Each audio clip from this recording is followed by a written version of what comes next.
She texted, "Going on a last-minute trip with my ex, don't be jealous." I replied, "Not at all." Then I packed every dress, purse, and pair of shoes she owned into boxes and dropped them at her ex's doorstep. When she came back, she finally realized home wasn't hers anymore. The text message that detonated my 3-year relationship arrived on a Thursday afternoon. It was a masterpiece of passive-aggressive audacity, a perfectly crafted little grenade of disrespect. I was in my workshop, sanding down a piece of reclaimed oak covered in sawdust.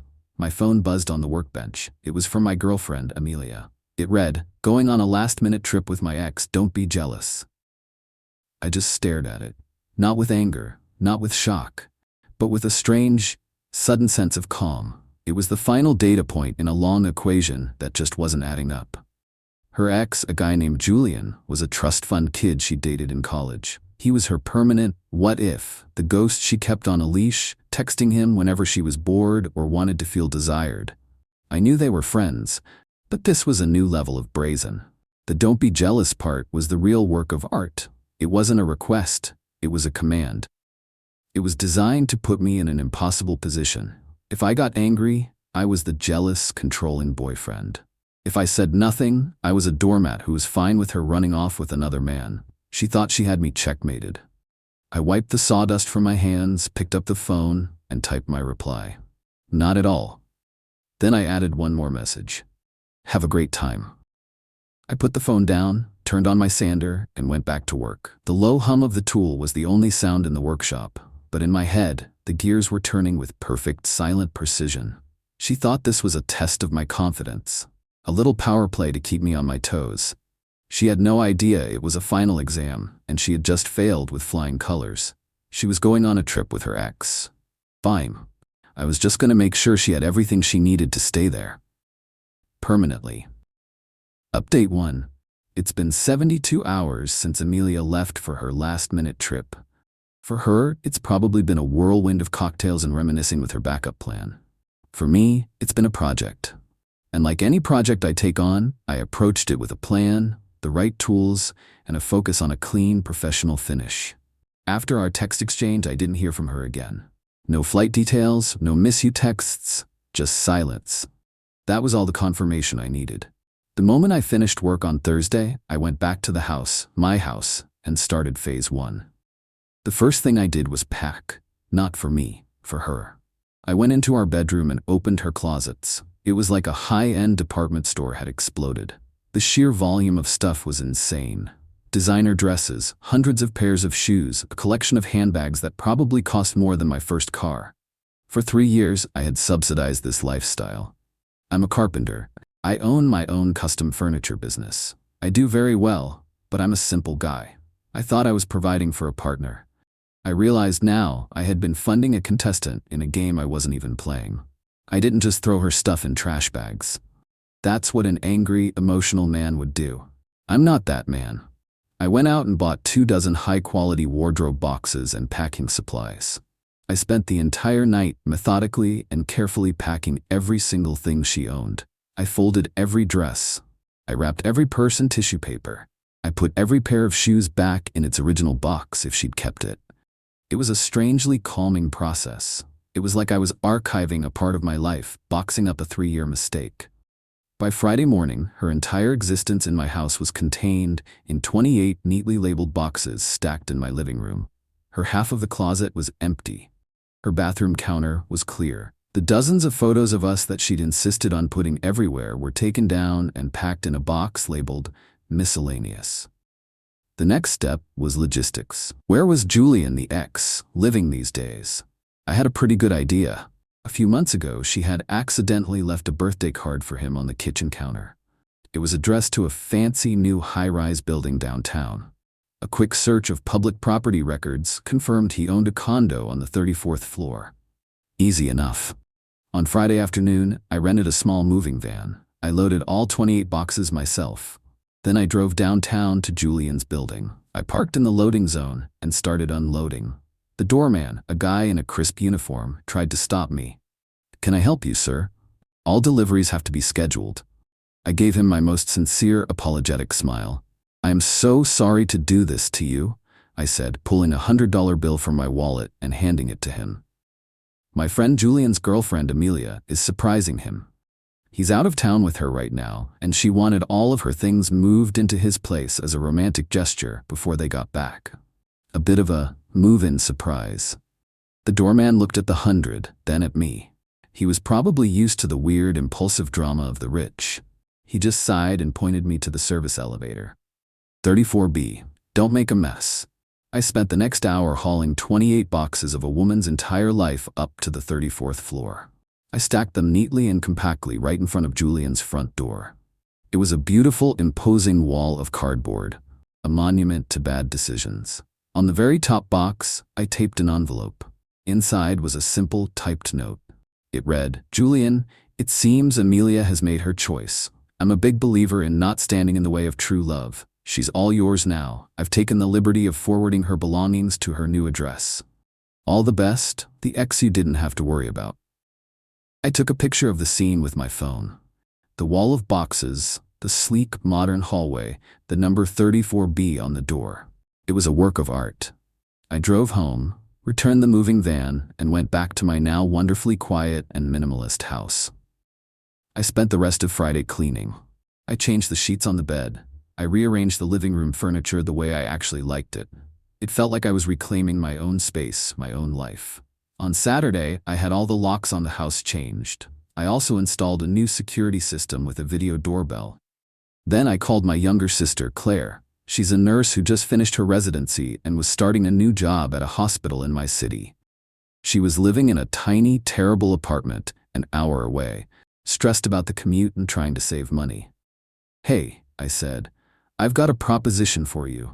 My spare bedroom is now permanently available. Move in, live here rent-free for a year. Save your money, get on your feet. The place is yours as much as it is mine. Just help out with bills." She thought I was joking. When she realized I was serious, she broke down in tears. She came over that afternoon with a carload of her stuff. Seeing her so happy, so relieved, in the space that had so recently been a source of stress and disrespect for me, it was like a deep, clean breath of fresh air.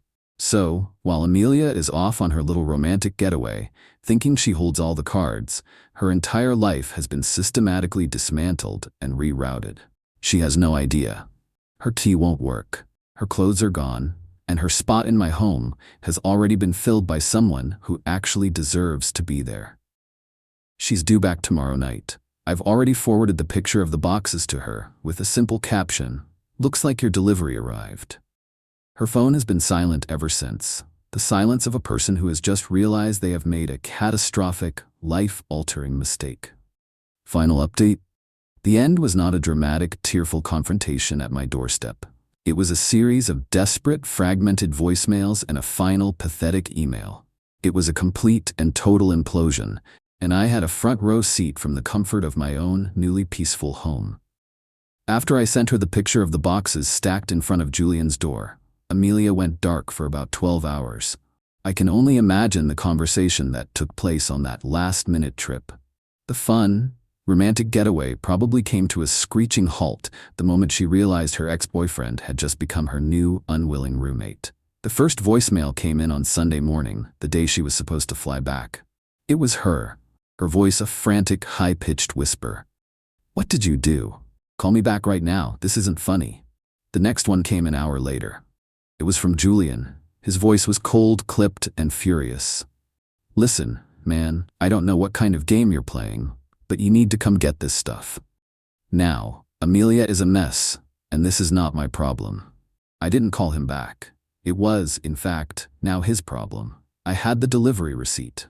According to a mutual friend who I later spoke to, the trip ended with Julian putting her in a cab to the airport and telling her to lose his number. He was a guy who liked a consequence-free good time.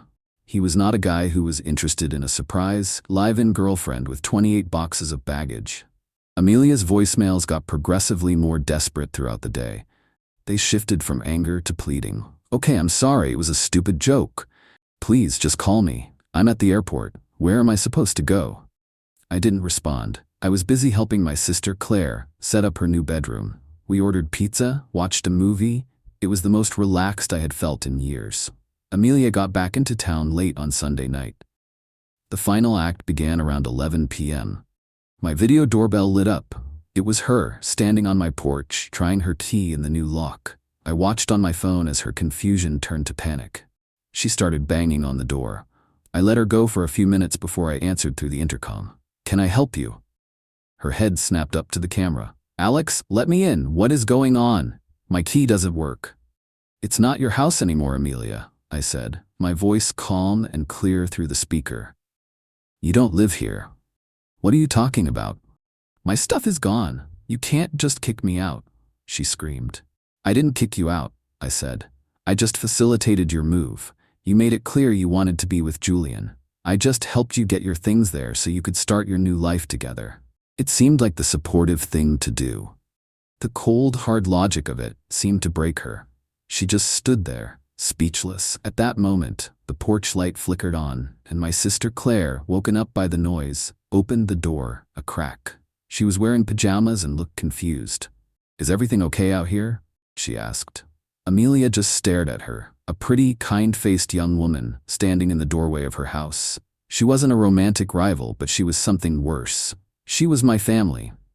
She was proof that the space Amelia had occupied in my life wasn't just empty. It had been filled by someone who genuinely belonged there. The replacement was already in place. Claire, not knowing who Amelia was, just gave her a small, confused wave and closed the door. That was the final blow.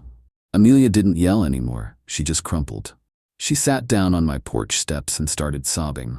Not angry tears, the broken, hopeless tears of someone who has lost everything and knows it's their own damn fault. I watched for a minute, and I felt nothing. No pity, no satisfaction. Just closure. She eventually left. The next morning I got a long, rambling email. It was a pathetic mix of apologies, accusations, and begging. She said she had nowhere to go, that her friends wouldn't take her in, that she was staying at a cheap motel. She asked if she could just come back, just until she got on her feet. She promised she would change. I replied with a single sentence. "Your choices are not my responsibility anymore."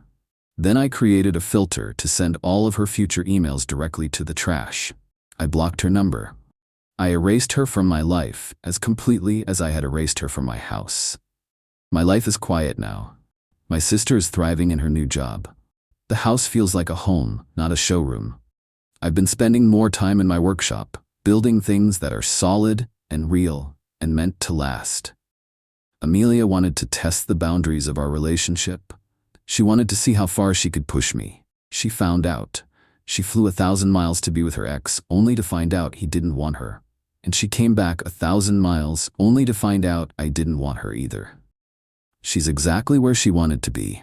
Free to do whatever she wants, with whomever she wants. It just turns out that when you have no one and nowhere to go home to, freedom looks a lot like being homeless.